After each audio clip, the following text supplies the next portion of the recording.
Good afternoon, everyone. Max Goodman here with Speaking of the Mets for another live show. We are going to break down what was a lousy performance by the Mets out in St. Louis, losing 2 of 3 to a team that wouldn't be surprised if they end up in last place in their division this year. Not the best club to drop a series to. And as we saw with the Mets last year, every game counts. They were one game away from making the playoffs in 2025, and to drop a couple very winnable games, it stings, as much as it is very early on in this season. And I think that every single takeaway that we give about the way that the Mets offense has looked, or even the good things, right? It's only 6 games in. We haven't even seen a week's worth of Mets games yet. And I think that that's important to keep in mind. I'm going to share the live show one more time on Twitter and hopefully get a couple more folks to join in. Hope everyone is having a good week. And if you're watching live or you're tuning in after the fact, please subscribe. Be active for us in the comments section and let us know what type of content you've been enjoying here on Speaking of the Mets. We're loving giving this digital type of content to you here on the channel. So let's dive right into it. And obviously, this is going to be very offense focused. This live show, just breaking down what we've seen from the Mets lineup of late, because it's been pretty dreadful. And I think we're going to hear a lot of negative adjectives here from me over the next couple of minutes, just because the way that the Mets have looked it's so different than what we saw a week ago today on opening day. And I went live after the Mets' big win over the Pirates at Citi Field. And the conversation then was, here we go. We're seeing what this offense is going to be capable of this year. The new look lineup, the depth, the way that these guys are churning out quality at bats, grinding a pitcher down, knocking Paul Skeens out in the first inning. And you saw some of the pop and the upside from a couple home runs in that game. Obviously, Luis Robert Jr. then hits the walk-off in that series as well. We have not seen that version of this Mets lineup since then. And credit goes to Juan Soto for the way that he's been swinging it so far this year. But man, the runners in scoring position issues have been glaring, but really just overall, right? I made a note of this. The Mets are hitting 211 as a team with a 648 OPS. Now, I do think that a lot of these stats that I'll read out will even out because, again, we're only 6 games in and we're looking at a lot of, small sample sizes so far. Like, for instance, do we really think that the Marlins, who are leading the league in offense, are going to hit 290 with an 847 OPS all season long? You have to think about the factors of who a team is playing and how guys are starting off a season. If you have, some historical slow starters, like I think that's the case with Francisco Lindor, for instance. Obviously, Soto has been much better than his start to last year, his first season with the Mets. But the Mets overall, through 6 games now, they're hitting 162 with runners in scoring position.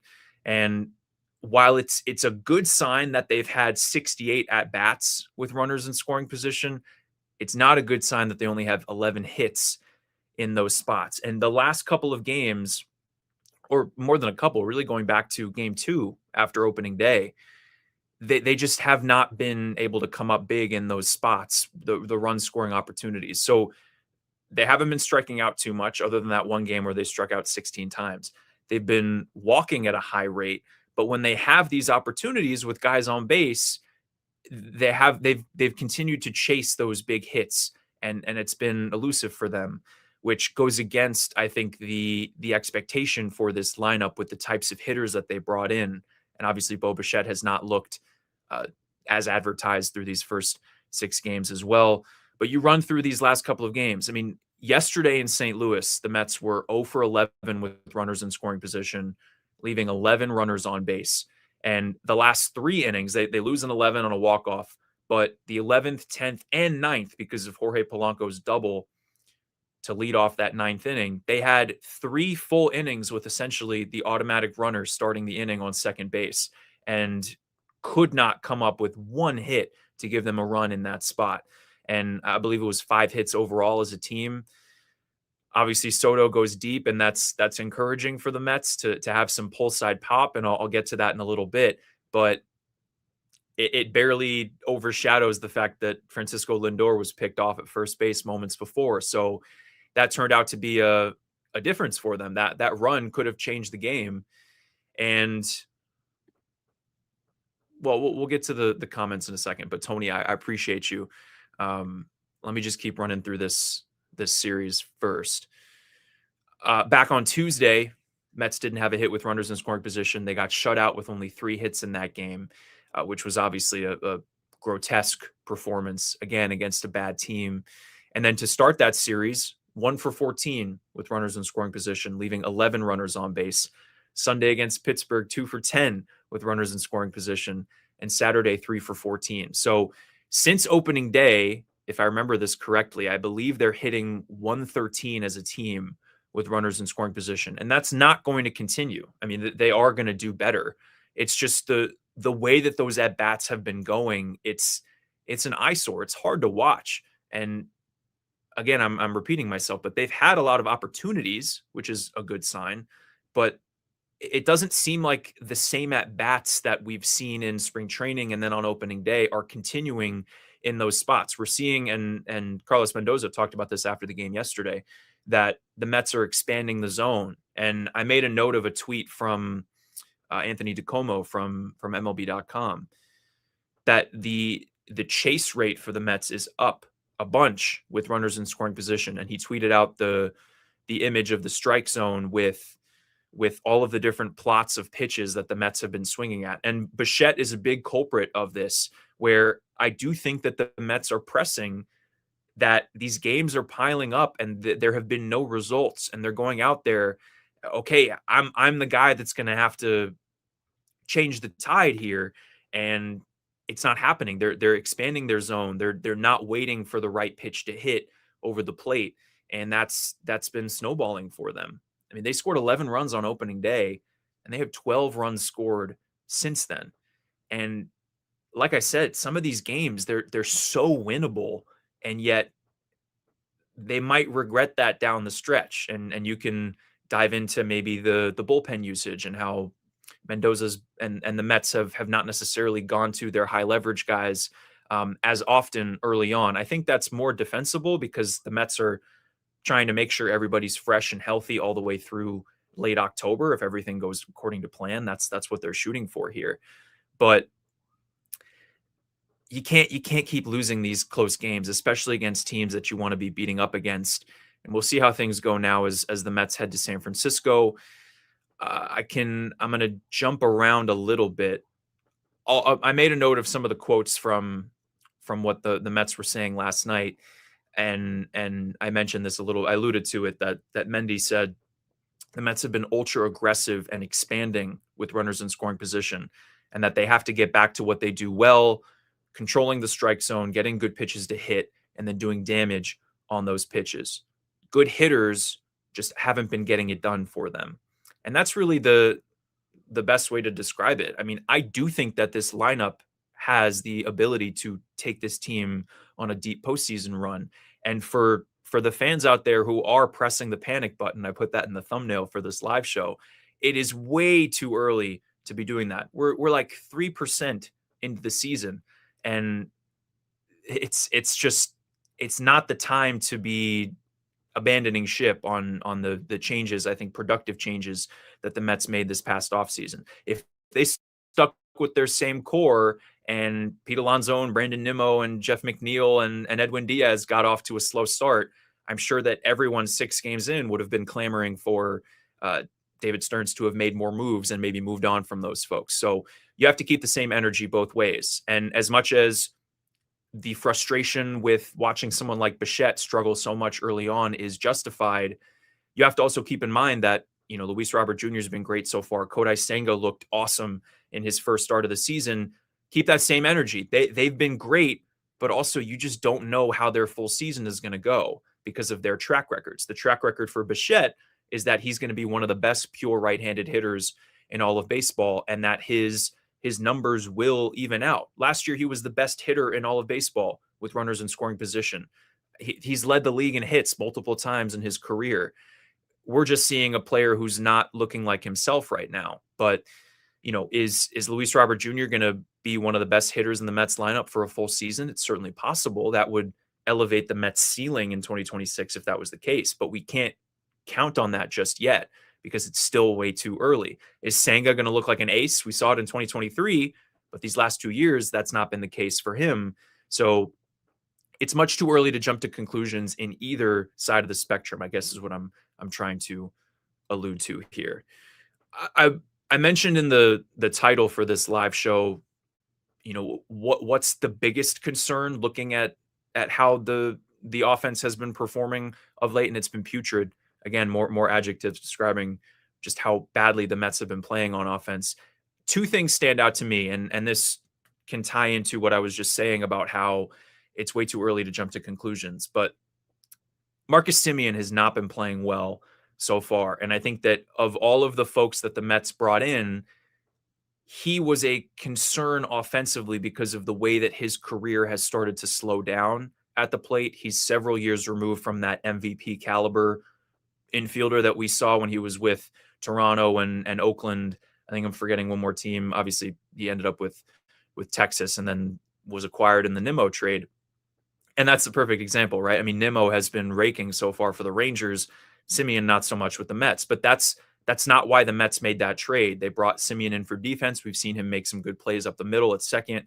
And I wasn't sure what to expect from him offensively as he ages deeper into his 30s, but no barrels so far. His bat speed is down.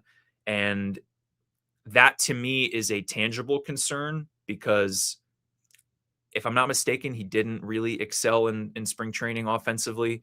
And you don't want to have any just black holes in your lineup.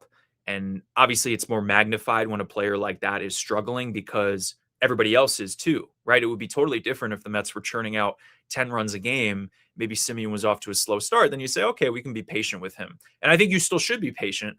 I'm just saying it's more of a red flag that he's off to a slow start because maybe this is proof that he's not going to be bouncing back and recapturing his old form offensively. Obviously, again, too early to tell. Maybe he goes out and has 4 hits tonight against Robbie Ray in San Francisco, and then, hand up, that's on me. Or maybe I willed it out of him. But I don't know what the Mets are going to get with him offensively. And you just hope, if you're the Mets, that the defense outweighs that other part of his game. And obviously the Mets wanted to,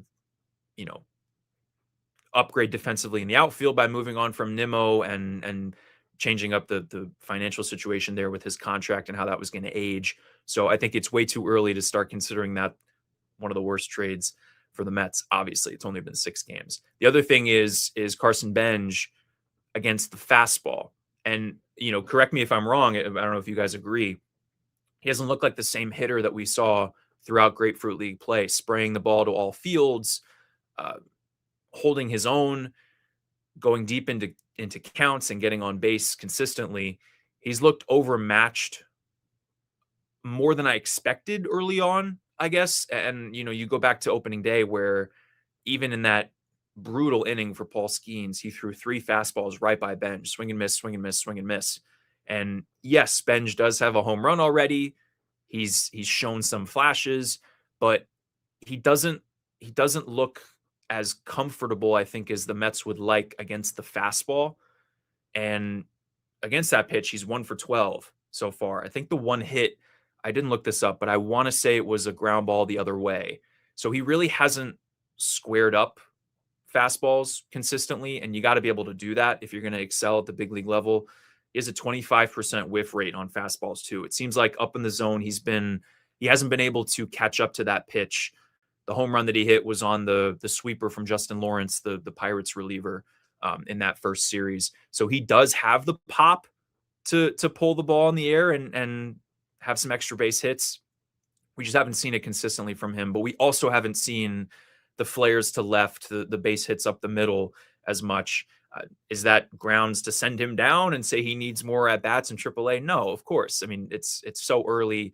this is good experience for him. But like I was saying with Simeon, it's even more of a glaring issue when no one is hitting consistently. That the guys in the bottom of the order, we're also going to put the focus on them. But I think Simeon and Benj were question marks that I had as to how they would handle this season, and for Benj, the first full slate of big league pitching that he'd be facing. And I think that we got to keep a close eye on how he's able to make those adjustments, seeing big league pitching every day, and also against left-handed pitching too. I think the scouting report was that he'd be fine and that he has the makeup to handle the highs and lows of a season and whatever comes his way, the weight of a Mets uniform. We've talked about that before on the channel, but way too early, 6 games. I'm curious to see how he does when the Mets get back for his first full homestand, really getting to settle in. I think as a team, the trends that stand out to me the most, and I think I mentioned this a little bit a while ago, that they're getting on base with walks. They're not striking out too much.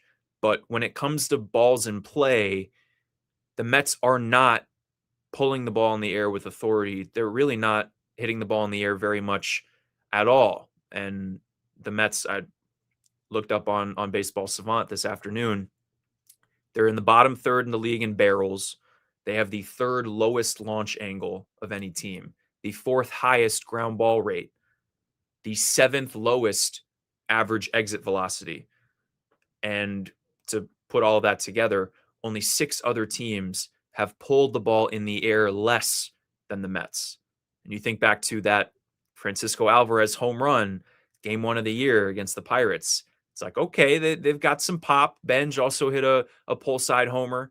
Soto pulled one down the line, but we really haven't seen that attribute for the Mets, and that's how you're going to score runs. That's where the 3-run homers, the doubles in the gap, they got to start to do that a little bit more. And that's where I understand where fans on social media are saying, okay, well, they don't have Pete Alonso anymore. And that's filling his shoes with prodigious power is going to be a challenge. But I do think that the Mets MO this year can be rallies, grinding pitchers down. We've seen it a little bit. We just haven't seen it over these last couple of days.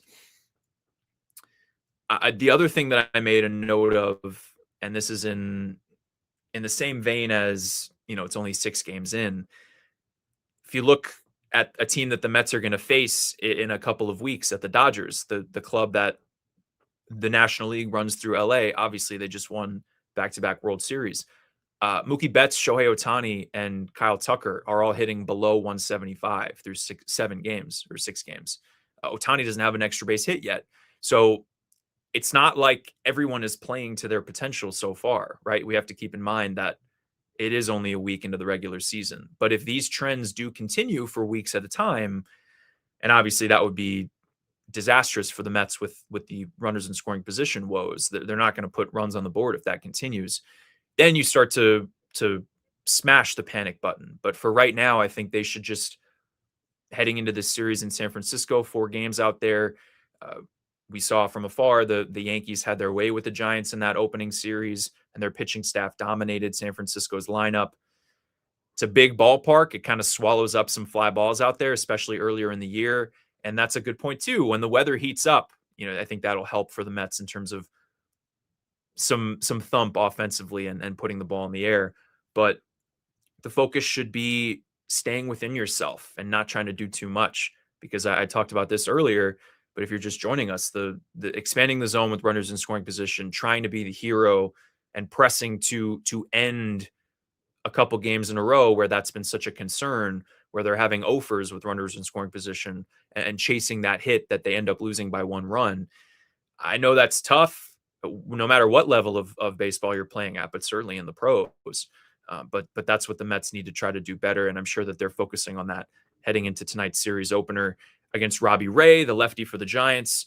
That's something to keep an eye on this year, how the Mets handle left-handed pitching. Matthew Liberatore, the Cardinals lefty, the highly touted prospect that pitched for them on opening day, if I'm not mistaken, started for them not yesterday but 2 days ago. He was perfect through 5 innings, if I remember correctly, maybe even into the 6th. And the Mets were not very good against lefties last year. They were in the middle of the pack. They were really good against right-handed pitching. So I'm curious to see as they start to face more and more lefties if that's going to be more of a weakness or a strength for them this year. Obviously, they have more platoon neutral hitters, more switch guys. Like a Polanco should help you in terms of handling pitchers on both sides. Bichette can hit all kinds of pitching. At least that's what the back of his baseball card would suggest. So, is the Liberator start an indication that those issues against lefties will continue this year, or maybe against Ray that they can start to break out a little bit? Um, but also, and I haven't talked about this yet, the Mets need to totally get rid of the mental mistakes. I know physical mistakes can happen, like Luis Robert Jr. taking a first step in on a ball that ended up going over his head in the Senga start that led to the 2-run double by Ivan Herrera a couple days ago. That was the one blemish for Senga with what was a really encouraging start for him. And then in the first inning yesterday, when Francisco Lindor thought it was 2 outs, and it was only 1 out, and it was a tailor-made double play ball, 6 unassisted, throw it to first. Peralta was pointing to first, and Lindor just touched the bag, started trotting to the dugout. Those kinds of things can't happen. The physical mistake, at least this is what the Mets described after the game, was when he got picked off of first. I mean, in the moment, the look of that was not very good, especially with how hard it's been for the Mets to put runs on the board. And then the hindsight of Soto hitting a homer a couple minutes later, or moments later, that would have given them 2 runs at that point, and they go to extras and it's 1-1, and man, that would have helped them if they're able to plate Lindor there. But I thought Lindor handled it well post game, like taking accountability and saying that it can't happen, it's inexcusable. But those types of moments are even more magnified when the team isn't playing well. And I guess this is a good time to go back to Tony in the chat, and I appreciate you being patient. How's the locker room vibes? I can tell you that I was down in spring training for the vast majority of camp, and everything was great. From what I saw, everyone was getting along. This is coming from someone who didn't cover the team last year. So all I've seen and heard is through the grapevine or reading other stories of what my fellow beat reporters were reporting last year about the Mets. I didn't get that sense at all. In fact, I thought that a lot of the new faces were fitting in really well. A lot of the youngsters, like Benj, for instance, were finding a home among the veterans. And I wrote a big story on what Craig Kimbrell was bringing to the table in terms of veteran leadership. It sounds like Juan Soto's locker was changed to the other side of the Mets clubhouse at Citi Field. I know that was talked about a little bit. I don't have any crazy details to unveil about Lindor and Soto's relationship. I know that's a narrative I've seen a lot online. The report from The Athletic that Will Salmon and Tim Britton put out the other day about how Soto has been helping Luis Robert Jr. settle in. It sounds like Soto moved his locker to be next to LRJ and help him get more comfortable with his new team, which has been working extraordinarily well so far. So I don't think the locker room vibes are an issue, but the way that I look at it with last year, and I've talked about this before on the channel, is when teams are playing well, even the guys who aren't close, it's even more fun for you to go to the ballpark and win games. And the Mets didn't really have, at least from afar, it didn't seem like they had any issues behind the scenes when they were off to the hot start to begin the 2025 season. And they were one of the best teams in baseball through the first few months. But then when they started to collapse in the second half and ended up missing the playoffs, that was when the issues and that those narratives presented themselves. So I think we got to keep an eye on this, Tony, all season long, and we'll see how that develops depending on how the team performs. But I appreciate this feedback, Tony, and thank you for stopping by to watch. Tony or anyone else, if you're here, please consider subscribing to Speaking of the Mets. Again, I mentioned it off the top. We really appreciate all the support so far, and I want to keep doing this. If you all keep subscribing and watching the videos and commenting, that's the best way to support me and to support our coverage and help me get on the road more often and bring some good content your way. Let's try to end on a more of a positive note. I feel like when it comes to the good, the bad, and the ugly from the St. Louis series and really the last 5 games for the Mets. It's been a lot of bad and ugly from what I've been talking about so far. But the Mets have a lot to be encouraged about with their pitching staff to this point. And I know that Senga got the loss in his start, and Peralta was a no decision because of the offense not stepping up. And really, that's been the trend overall, that the Mets have given the pitching staff has given the Mets a chance to win every single game, and the offense has just been weighing them down and not stepping up. But what stands out to me with the pitching staff, they have the sixth best starter ERA as of right now, heading into games on Thursday.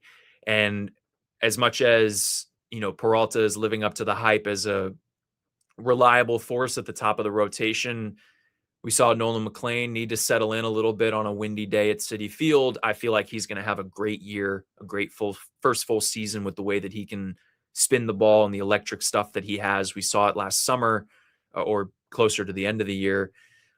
Senga is the biggest takeaway I have in terms of, I know I talked about him a little bit earlier, but for him to be throwing 99 or averaging 97.4, and for that to be almost 3 miles an hour faster than he was throwing with that pitch last year, 2 miles an hour faster than it was in 2023 when he was a Rookie of the Year candidate, finished 7th in the Cy Young Award race. That could make him so much more effective with the way that he can mix in so many different secondary pitches. Obviously, it is still a big what if with Senga. He has to figure out how to stay healthy, and he has a long road to being able to do that and prove that he can make 30 plus starts and pitch at a high level every turn through. But when he spoke after the game, he talked about how he's been able to just focus on his mechanics and thinking about what the opposing hitter is expecting and trying to fool them, rather than having to deal with, okay, how is my body handling this start? What do I need to do between innings to make sure that I stay healthy? He feels good physically. And if that continues, which again, it's very early, I know I keep mentioning that, but it is true. We're only 6 games in. That would be, it's hard to quantify what that would mean for the Mets. But hey, run prevention was such a big trend this past offseason. The Mets have been preventing runs, but on both sides of the ball. It's good for the pitching staff to be preventing runs like they have done, but the offense, that's not the goal, to prevent yourself from scoring. You got to start to hit with runners in scoring position. And also the bullpen has I'm not gonna say exceeded expectations, but they've definitely shown that they can be a strength so far. Still a small sample, but Devin Williams, Luke Weaver, Huascar Brazaban, Brooks Raley, they haven't given up any earned runs yet. Raley has been awesome as a lefty out of the bullpen. You think about how effective Raley and AJ Minter could be as 2 southpaws in the back end whenever Minter's ready to return. Williams in his save against the Cardinals, the changeup looked nasty and potentially even better than it's been in terms of the metrics and the horizontal break on that pitch, just coming out of the hand. I don't know how hitters can wait back on that pitch and put good contact on the ball with the fact that he can throw a fastball. I talked about this on my last live show, that I feel like he's got to start to use his cutter and slider a little bit more too, but maybe he's not comfortable with those pitches just yet. I mean, if it's working with just the fastball and change, then keep it going. But also Tobias Myers I know he gave up the walk-off yesterday in St. Louis, but he's proving that he can be this valuable multi-inning piece for Carlos Mendoza out of the bullpen. All right, here's a comment from CNYM Jets SC. What's more likely, Simeon losing playing time to Beatty or Mania losing playing time to Christian Scott? I really like this question, and it's tough in both ways, right? Because Simeon brings so much to the table outside of offense, which I talked about a little bit earlier. The fact that he's an elite defender at second base, and they committed to him being an everyday guy by making that trade and moving on from Brandon Nimmo, and he's under contract for a few more years, making a lot of money. So he would have to really deteriorate offensively for the Mets to phase him out of the everyday playing time equation.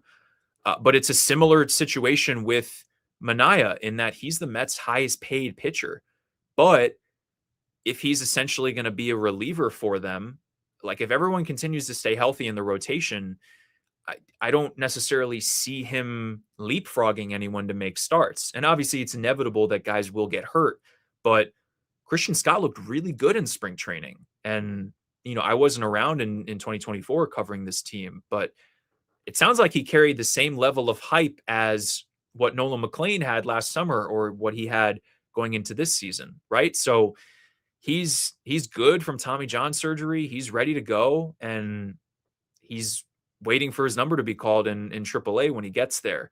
So talking through it, I feel like the latter, Manaea losing playing time to Christian Scott, but there are moving parts to that in the sense that that means you'd have to have multiple injuries in the starting rotation to open up a couple of spots. And the Mets do have other options when it comes to rotation depth. We'll see when they call on Jonah Tong this year. And I mentioned Myers in the bullpen. He could potentially transition into a starting role if you give him some time to ramp his pitch count back up. There are other top prospects, maybe just getting to AAA or starting in AA that by the end of the year could be a weapon for the Mets too. Like that is definitely a strength in their organization, but it's just the velocity with Manaea, right? I mean, I don't know how he's going to consistently be effective against big league hitters if he's struggling to touch 90 miles an hour. The margin for error when you're throwing that soft is just so slim. And it's already slim if you're throwing super hard. But he's got the narrative that he was talking about at the end of spring training was that if he's able to pitch in the bright lights and have the adrenaline of regular season starts, that his velo would start to tick up. We didn't see that in his one relief appearance. Now, mind you, that was different than what he's accustomed to in terms of being a starter. It's a different warm-up routine, and you're coming in the middle of the game. It's different. It's also chilly outside. But if that continues over his next couple of appearances, the Mets might be in a uncomfortable spot where this pitcher is making a whole lot of money, but his path to playing time in the pitching picture right now is just it's murky, it's uncertain. And I think also part of this, to go back to your question, in terms of the first half of it, Brett Baty has proven that he can play all over the diamond. And I think that's a valuable asset for the Mets. The fact that he can start and right, play some first, especially with Polanco already being dealing with the sore Achilles that he has and the injury history there. Luis Robert Jr. is going to be out of the lineup, seems like regularly, which would then have Benj move over to center, and then Baty could make a start and right. So I don't necessarily think that Baty would become the starting second baseman. If Simeon got hurt, for instance, then yeah, that would make sense. Or you call up Ronnie Mauricio.